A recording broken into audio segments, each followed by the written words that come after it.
Modificato anche il piano scolastico della città metropolitana. Il linguistico a Chiavari sarà una succursale del Davigo e avrà sede negli spazi dell'Artigianelli, attualmente usati dal Caboto. La Rovigo di Carasco chiede una risposta all'antitrust per conoscere il proprio futuro. L'azienda di distribuzione giornali denuncia la drastica riduzione delle commesse, 14 i lavoratori a rischio. Prosegue l'irruzione di aria fredda anche sul levante della Liguria con temperature in discesa fino a domani. Domenica pomeriggio un passaggio perturbato porterà la neve a quote collinari. L'adorazione e la preghiera sostengono la speranza della diocesi. Appello del vescovo Alberto Tanasini ad aderire alla comunità Pro Mundi Vita che si impegna nella preghiera per le vocazioni. Rapallo rinnova il suo legame con Maria, rievocata la seduta consigliare di 70 anni fa che volle la M Mariana nello stemma comunale.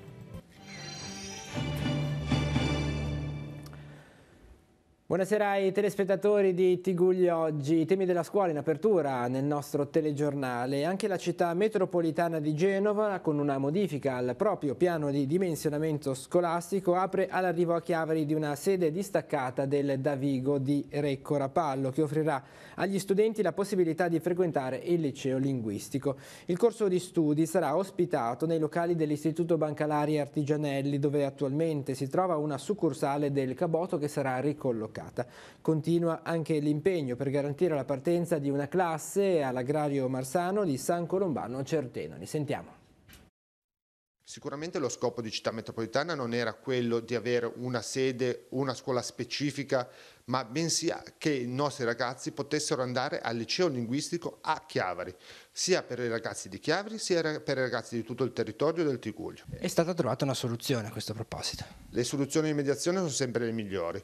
Dopo numerosi incontri con Regione, come avevo già indicato che stavamo perorando la causa di una sede a Chiavari del linguistico, siamo riusciti a trovare la soluzione con la Regione che ci ha seguito e ha valorato la nostra tesi di aprire una succursale del Davigo da Recco. La sede sarà dall'uscita dall'autostrada di Chiavari, saranno 6 aule, 5 aule più un laboratorio, gli spazi sono più che sufficienti per iniziare, si valuterà in seguito in base alle iscrizioni se saranno necessari nuovi spazi. L'attuale zona occupata dal Caboto che verrà spostato in altre aule cercando di avvicinarlo di più alla sede centrale del Caboto stesso. Si sta lavorando anche per salvare il Marsano, l'istituto agrario di San Colombano Certeno. Che cosa si sta facendo? Allora, in questa fase è importante che si abbiano il maggior numero di iscrizioni possibili. Sicuramente con numeri molto ridotti, come è successo l'anno scorso, di 7, è difficile l'attivazione di questa scuola, pur essendo una scuola molto importante per il nostro territorio, perché garantisce un presidio sul territorio e non solo, garantisce sicuramente un lavoro. Altre scuole non ti permettono di entrare nel mondo del lavoro subito dopo. Tra le novità nel Tiguglio anche la sede distaccata del Natta De Ambrosis a Reggio Aglia. Sì, una sede del Natta De Ambrosis a Reggio Aglio. È stato scelto le scienze applicate perché garantiscono una formazione più ampia possibile, permettendo anche ai ragazzi di scegliere di cambiare dopo il biennio o il triennio, andando a dare degli esami integrativi per cambiare indirizzo. Questo permetterà ai ragazzi che vogliono rimanere nelle nostre vallate di fermarsi e inoltre permetterà alle famiglie di rimanere sul territorio. E la soluzione oggi prospettata di una succursale del liceo linguistico Davigo agli Artigianelli di Corso Millo, pur non rispecchiando totalmente le nostre aspettative, rappresenta l'opportunità di rispondere alle attuali aspettative di iscrizione degli alunni che escono quest'anno dalla scuola media. Il commento dell'assessore all'istruzione del comune di Chiavari, Fiammetta Maggio. Si auspica che in futuro, tenendo conto di quanto oggi è avvenuto, ci sia un maggiore confronto tra regione, città metropolitana e comuni su tutti i gradi di istruzione scolastica, con la possibilità di rappresentare in tutti i tavoli a più livelli le esigenze dei cittadini di questo territorio. 1.500.000 euro per incrementare i programmi comunali di raccolta differenziata e proseguire nel percorso di crescita in Liguria sono stati stanziati dalla Giunta regionale. Le risorse sono destinate a programmi distribuiti su tutto il territorio e coordinati con le province e la città metropolitana di Genova. Oltre al capoluogo ligure, per cui sono previsti ulteriori finanziamenti entro fine anno, le risorse andranno a beneficio dei comuni dell'Alta Val d'Aveto, oltre 115.000 euro, dei comuni della Val Trebbia, 89.000 euro, e di Santa Margherita Ligure con oltre 63.000 euro. Inoltre anche beneficeranno i comuni di Moneglia e quelli della Valle Stura. Il lavoro adesso continua la mobilitazione per cercare di salvare la Rovido Saea di Carasco. L'azienda, che dà lavoro a 14 dipendenti e si occupa della distribuzione di giornali e riviste delle edicole del Levante fino alla Spezia, nel giro di un anno ha perso oltre l'80% delle commesse a causa di una concorrenza che la ditta stessa definisce sleale. Si sarebbe infatti formato un cartello che avrebbe tagliato fuori la realtà di Carasco, la quale aspetta da un anno la risposta dell'antitrust per un esposto presentato per denunciare proprio questa situazione. Sentiamo Eugenio Iacquinandi della Wiltux. Si è arrivati a questa situazione a causa di una serie di disdette di grossi gruppi editoriali rivolte alla Rovido Saea in favore di altri distributori, non solo non del territorio, ma che hanno addirittura delle partecipazioni l'uno con l'altro, un gruppo editoriale con l'altro. Si sospetta un cartello. A questo proposito è in corso una causa legale promossa dall'azienda nei confronti dell'antitrust. L'azienda aspetta risposte per sapere quale sarà il suo futuro. Ecco, possiamo riassumere che il sentore che si stia costituendo una sorta di, come ha detto lei, cartello è evidente, ragione per la quale l'impresa ha intentato un esposto e una causa legale all'antitrust che ormai un anno fa, nel novembre del 2017, ha acquisito gli atti e che ad oggi, dicembre 2018, non ha ancora espresso il proprio giudizio in merito. Oggi, dopo un anno e ulteriori disdette, chiaramente questa impresa rischia di fatto, con queste tempistiche, di essere stritolata da questo sistema. In ballo c'è il futuro di 14 dipendenti più la titolarità dell'azienda. I giornalai in questo caso cosa possono fare per supportare comunque l'attività e il servizio messo in campo dalla Rovido? Edicolanti che vedono magari i quotidiani, anziché arrivare alle 6, li possono vedere arrivare alle 10, per fare un esempio. Per cui che cosa possono fare? Sicuramente solidarizzare anche con il loro sindacato, insieme a noi come Wiltux, fare un'azione congiunta ed esprimere il loro dissenso, sia come solidarietà con questi lavoratori, ma proprio anche per se stessi, visto che il servizio lo vedono peggiorare anche loro stessi. A 4 mesi esatti dal crollo del Ponte Morandi, questa mattina alle 11:36 in punto, un minuto di silenzio ai rintocchi di una campana tibetana, 43 come il numero delle vittime, per ricordare chi è morto nel disastro del 14 di agosto, notizia che troviamo sul sito di ANSA Liguria. Questa mattina ai margini della zona rossa, nel quartiere di Certosa, sotto il ponte di ferro diventato base e presidio per gli sfollati e i volontari che li hanno seguiti in tutte queste settimane, si è svolta una commemorazione sobria. Intanto domani dovrebbero aprire i cantieri per la demolizione di quel che resta del viadotto sul Polcevera. E sono stati presentati oggi a Genova nuovi mezzi in dotazione ad ATP Esercizio, l'azienda di trasporto extraurbano della città metropolitana. Sono 34 in tutto quelli già acquisiti attraverso 2 bandi, altri 6 dovrebbero aggiungersi a breve. Di questi 16 sono stati acquistati con 3,3 milioni di fondi ministeriali e regionali e saranno tutti operativi entro la fine di gennaio 2019.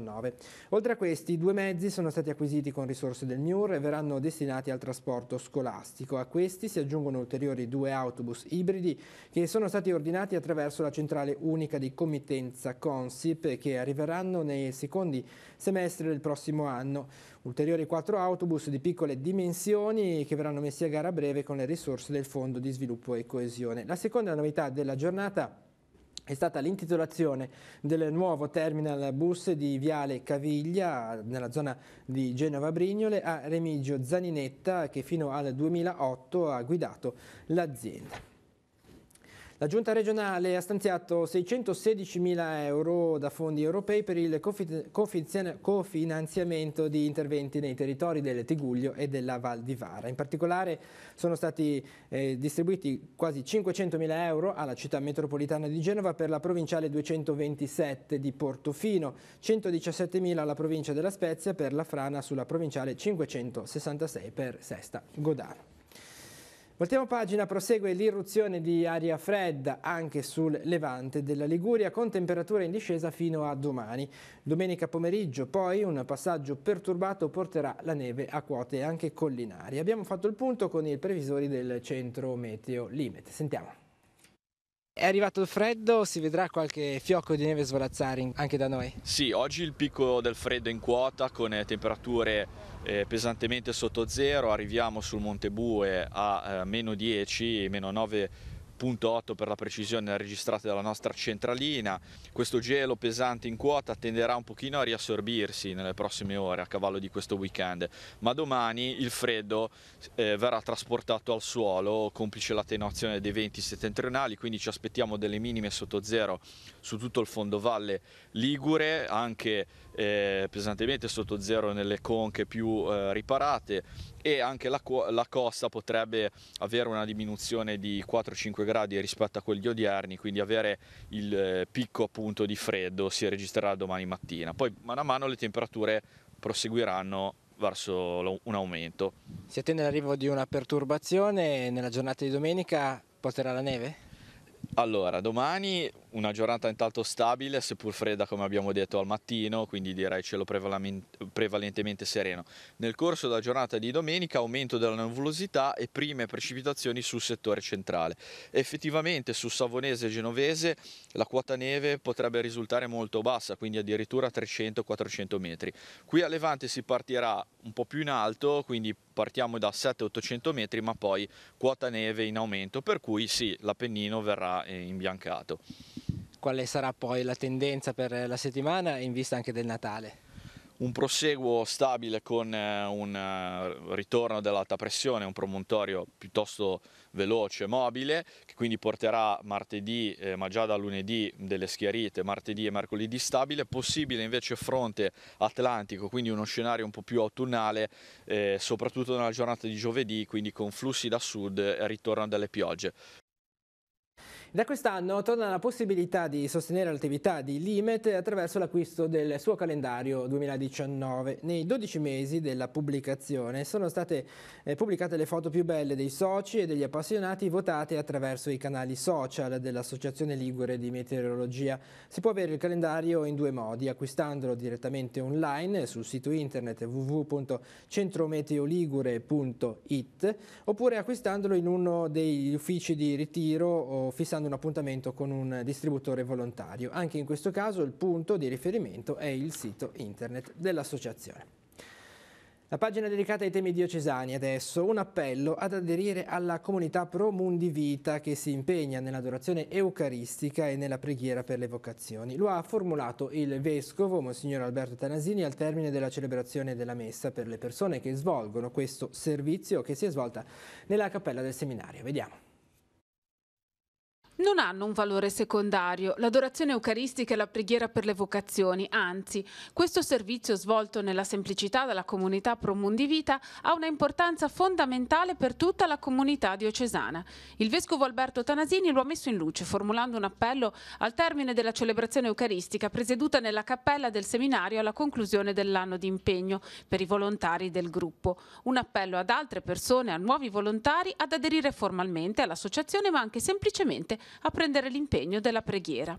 Credo che sia un impegno che davvero in un qualche modo sostiene tutto il desiderio della nostra Chiesa di essere fedele al Signore, annunciatrice del Vangelo, sostenitrice della bontà degli uomini, desiderosi della salvezza, quindi della gioia, della felicità, quella vera, quella che nasce dal profondo del cuore. Un appello dunque largo, motivato, rivolto a tutti. Mi rivolgo, mi permetto di dire, in particolare ai giovani. Non trascurate questa possibilità.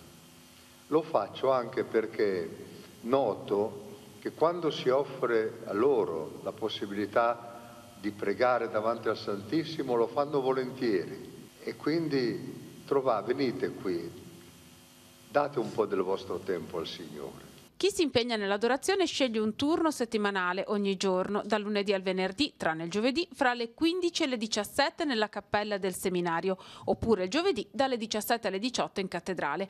Quest'anno il gruppo ha registrato un seppur lieve incremento delle presenze. La fedeltà c'è, ecco. Poi d'altra parte noi non abbiamo mai atteso folle, ma persone che vengono con l'intenzione di adorare anzitutto e con una domanda al Signore che è quella delle vocazioni. Quando il Signore è al centro di tutto, e però per avere il contatto col Signore abbiamo bisogno di pregare, di metterci in contatto, di accogliere il Signore che ci vuole bene. Ecco. Il Signore ti dà tanto, veramente. Con la preghiera è tutto, che ti dà la forza di andare avanti, cresci. È importante pregare per gli altri, per i seminaristi, per tutto. Per me è una cosa, l'ho scoperta, importantissima. E nel cammino dell'Avvento, le lampade ardenti, il gruppo che svolge il servizio di adorazione eucaristica notturna al Centro Benedetto Acquarone di Chiavari si ritrova ogni anno per la celebrazione dell'Eucaristia, aperta come sempre a parrocchie, gruppi, associazioni e movimenti ecclesiali della diocesi di Chiavari. Quest'anno l'appuntamento è per domani pomeriggio alle 17:30 al Centro Benedetto Acquarone di Chiavari. La celebrazione della messa sarà presieduta dal vescovo di Pavia, Monsignor Corrado Sanguinetti. Voltiamo pagina. 150.000 euro per riparare i danni della mareggiata dello scorso ottobre che si sono verificati nel comune di Sestri Levante. Sono stati stanziati dalla giunta regionale su proposta dell'assessore alla protezione civile e difesa del suolo Giacomo Giampedrone. I finanziamenti serviranno per potenziare la scogliera di protezione della strada via Vespucci e il rifacimento delle reti e dei servizi, acquedotto, scarichi, acque meteoriche, impianti elettrici pubblici. Inoltre le risorse serviranno anche alla messa in sicurezza di un'area pubblica pedonale demolita dalla mareggiata e al ripristino di un parcheggio. E l'incasso complessivo della imposta di soggiorno per Sestri Levante, restiamo nel Tigullio orientale, ammonta a 284.000 euro. La cifra è stata ufficializzata nel corso della riunione della conferenza del turismo indetta per condividere il rendiconto relativo all'utilizzo dei proventi derivanti dalla sua applicazione. La cifra finale è stata più alta rispetto alle attese, visto che il settore turistico quest'anno ha risentito di una generale flessione delle difficoltà logistiche successive al crollo del ponte Morandi. I proventi dell'imposta, come concordato con le associazioni di categoria, sono stati utilizzati in via prioritaria per garantire l'apertura dell'ufficio informazioni e accoglienza turistica, aperto per l'intero anno 49 ore settimanali. Inoltre sono stati stampati materiali informativi e promozionali. La terza voce di spesa, in ordine di priorità, sono stati gli eventi fieristici. Inoltre ci si è concentrati sulla strategia di comunicazione volta a dare una nuova immagine al portale internet e a realizzare un video promozionale mostrato in anteprima alla conferenza del turismo. Le disponibilità economiche residue sono state utilizzate seguendo le indicazioni di massima delle categorie interessate: la navetta estiva per le spiagge che si è integrata con il servizio dei campeggi, la realizzazione di nuovi eventi, il sostegno all'associazione Sentieri a Levante e il potenziamento delle decorazioni natalizie cittadine. Il 40% dei proventi dell'imposta di soggiorno che poteva essere utilizzato dall'amministrazione comunale è stato poi destinato alla cura delle palme dei due lungomari cittadini e al potenziamento della pulizia delle spiagge. A Chiavari adesso torna in concomitanza con il periodo natalizio l'iniziativa Gratta e Sosta. Per ogni acquisto effettuato nei negozi del centro, i commercianti forniranno alla propria clientela dei voucher parcheggio gratuiti. Quest'anno c'è una novità. E abbiamo creato una nuova iniziativa che è legata a una app nuova che il Comune di Chiavari ha messo in essere, che si chiama App Mobility Chiavari, e che praticamente, scaricando gratuitamente questa app, si ha la possibilità, con un voucher, con un ticket che noi diamo appunto ai nostri ai nostri clienti di usufruire di un codice, di un numero numerico appunto, dove c'è questo credito di €1,50 che viene accreditato, diciamo, su questa app. La cosa interessante è che, primo, viene utilizzato in qualsiasi periodo dell'anno, quindi nasce nel periodo natalizio ma può essere utilizzato in un qualsiasi momento dell'anno. Il turista arriva qua a Chiavari quest'estate, magari può usufruire di questo buono. L'altra cosa è che tramite i colleghi, i commercianti del centro storico che distribuiscono questi buoni, ma in realtà è usufruibile su tutta l'area di Chiavari, quindi un cliente usufruisce di questo servizio passando in un negozio del centro, ma può parcheggiare in una qualsiasi via di tutta Chiavari e sfruttare il parcheggio dato in omaggio. Facciamo l'esempio pratico. Io parto con la mia macchina per venire a fare compere a Chiavari. Cosa devo fare prima? Scaricare l'app? Scaricare l'app sicuramente. Quindi questa è la sinergia anche forte di questa iniziativa, perché il Comune da un paio di mesi, da settembre, da quando si è insediata nel senso di progetto sui parcheggi con Marina Chiavari, ha creato quest'app. Quindi intanto è un modo per far conoscere ai cittadini e ai turisti questa app nuova. Usufruisce questa app, come stava chiedendo lei, scarica l'app gratuitamente e digita, come dicevo, questo numero sull'app e appare nella parte esterna del telefonino dell'app un credito dove è visualizzabile €1,50. In questo caso, immaginando per esempio i 50 centesimi all'ora, che in questo periodo natalizio nelle festività è la tariffa, si può immaginare quante volte può essere utilizzato questa volta. Poi, se il cliente si è trovato bene con l'app, se la usufruisce, se la scarica, può aumentare il suo credito comprando naturalmente parcheggi, però è un doppio servizio che cerchiamo di dare con questa iniziativa. E si è illuminata e splende nella piazzetta di Portofino la stella di Natale donata a segno di amicizia e virtù del gemellaggio stretto lo scorso anno da Canazei. È arrivata in questi giorni, è stata montata e accesa. All'inizio è stata una sorpresa anche per me, per questo motivo ho voluto che lo fosse anche per tutti i portofinesi. Ho preferito non dire nulla per non rovinare l'effetto. Queste le parole del sindaco Matteo Viacava. Ringrazio di cuore il sindaco, l'amico Silvano Parmesani, per questo omaggio e icona di vicinanza dopo tutto quello che c'è capitato. L'associazione Cicogna Sprint Onlus ha consegnato all'Istituto Giannina Gaslini di Genova la seconda incubatrice del progetto Babileo per l'unità operativa complessa patologia neonatale. La nuova incubatrice ha alcune prestazioni che possono migliorare l'assistenza al bambino, in particolare si può abbassare e quindi la mamma è facilitata nell'accudirlo stando seduta, avendo un contatto diretto con il neonato, soprattutto quando la mamma è reduce da un intervento e non può stare in piedi a lungo. La donazione è stata celebrata con un evento di grande allegria e distrazione per i piccoli in attesa di esami e prestazioni mediche presso il Gaslini. I supereroi acrobatici si sono calati dal tetto dell'ospedale di giorno del Gaslini per la gioia di tutti i bambini presenti. E vediamo proprio le immagini. Andiamo adesso sul nostro sito per una notizia di politica amministrativa. A fine anno di consigli comunali a Rapallo. Ieri sera sono state approvate le aliquote IMU e TASI per il 2019 che restano invariate. Approvate anche in maniera unanime alcune ratifiche di variazione di bilancio necessarie per coprire le somme urgenze del post mareggiata. È stata varata anche la proroga al finanziamento ATP per il nuovo anno. Il Consiglio Comunale si riunirà nuovamente giovedì 20 dicembre alle 21. All'ordine del giorno, in questo caso, le aliquote TASI e COSA, perché non sono state discusse ieri sera per ragioni di natura tecnica, e due pratiche piuttosto corpose, ovvero lo svincolo parziale degli alberghetti di via Gramsci e la trasformazione da residenziale ad alberghiero dell'edificio che insiste sulla strettoia di San Michele di Pagana.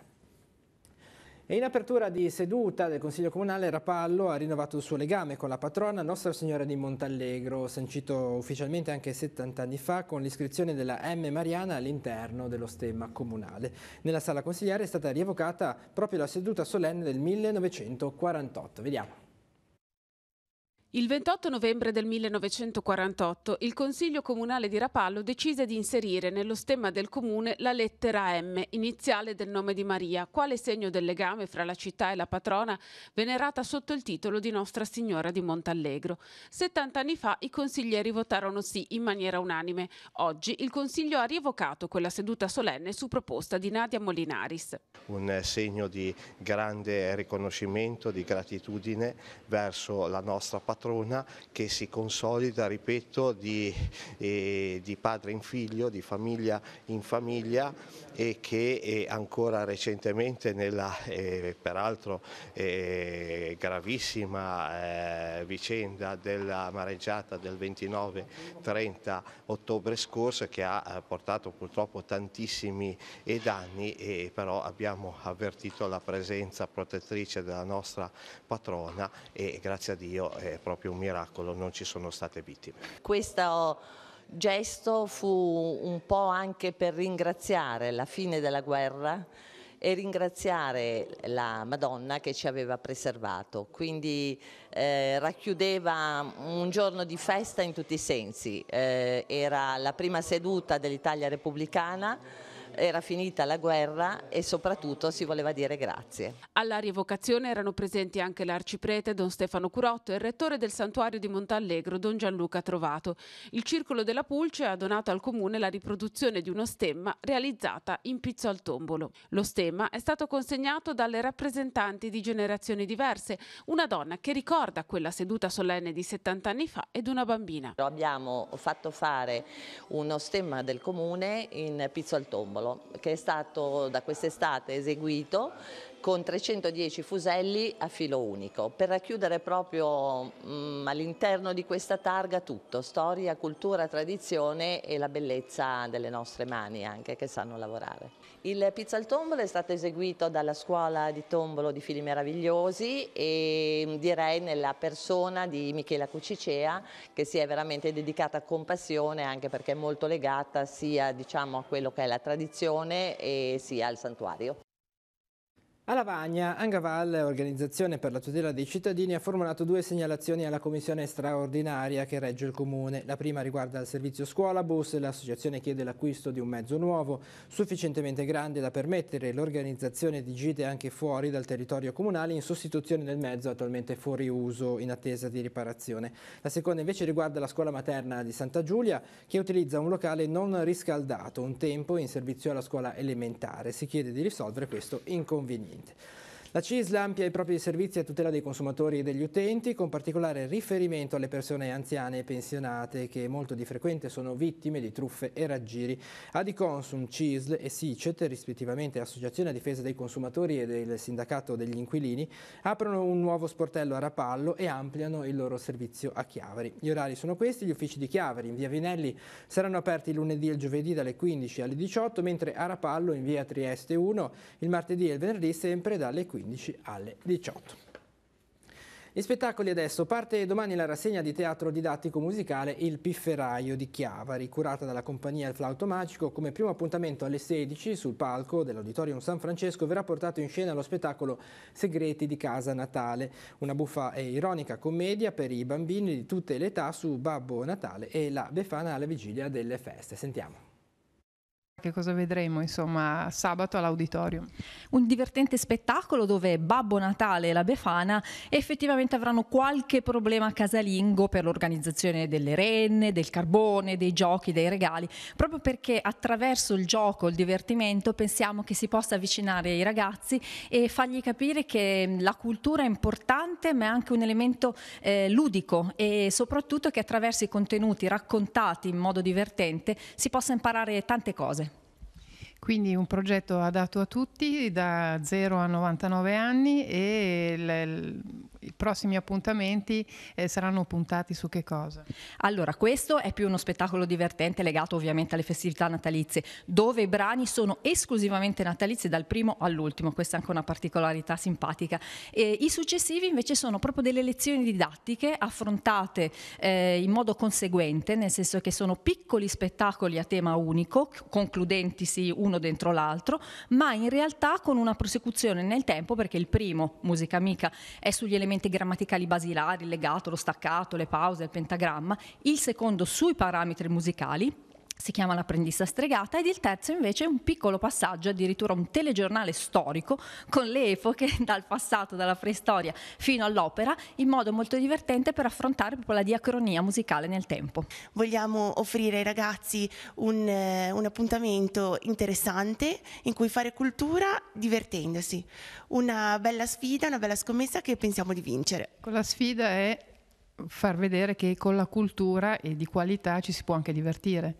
Proprio così, la sfida è proprio quella di passare un messaggio culturale ai ragazzi, insegnare loro a comportarsi a teatro e passare proprio il messaggio che con la cultura ci si può proprio divertire, non necessariamente dobbiamo pensare alla cultura come a qualcosa di noioso e polveroso. E adesso nella nostra agenda altri appuntamenti in programma per la giornata di domani.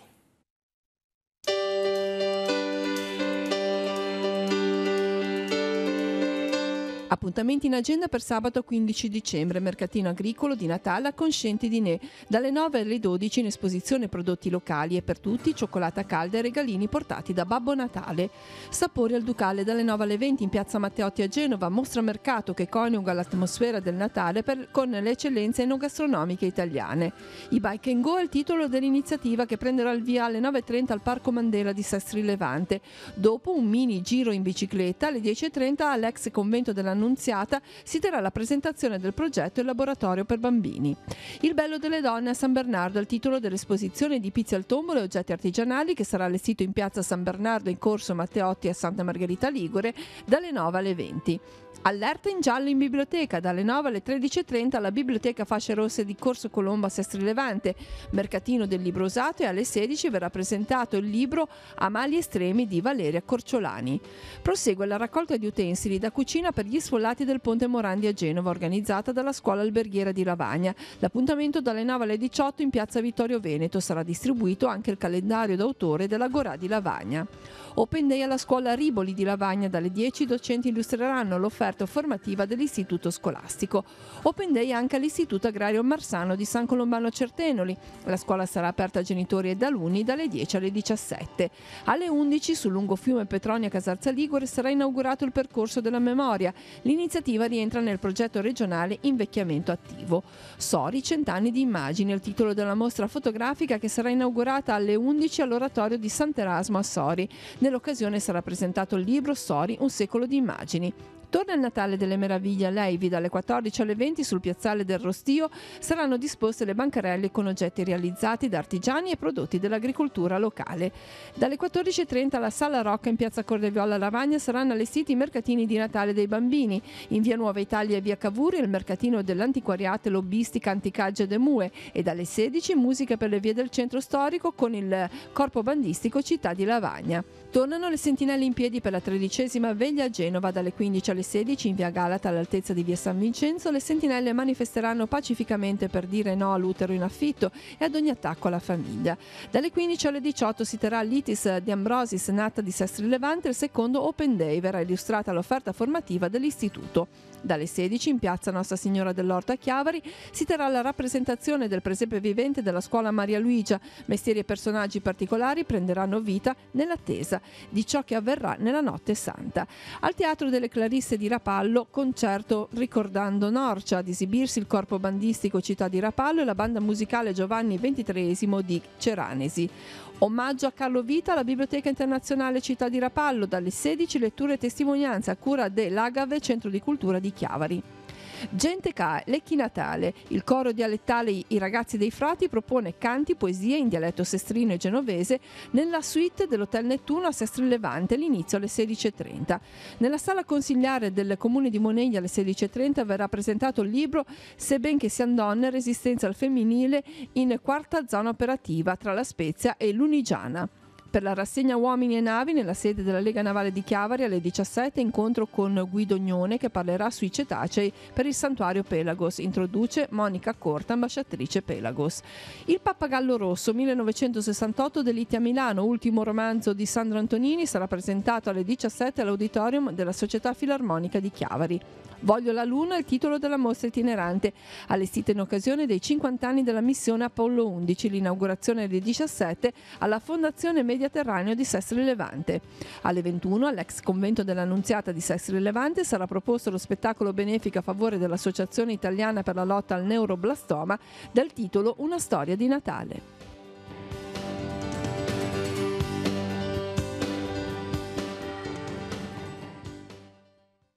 Uno sguardo alla nostra programmazione questa sera alle 21.10 su Telepace 1, canale 15, l'appuntamento con Noi Chiesa, la rubrica dedicata alla diocesi, alla vita della diocesi di Chiavari. Vediamo in anteprima i titoli.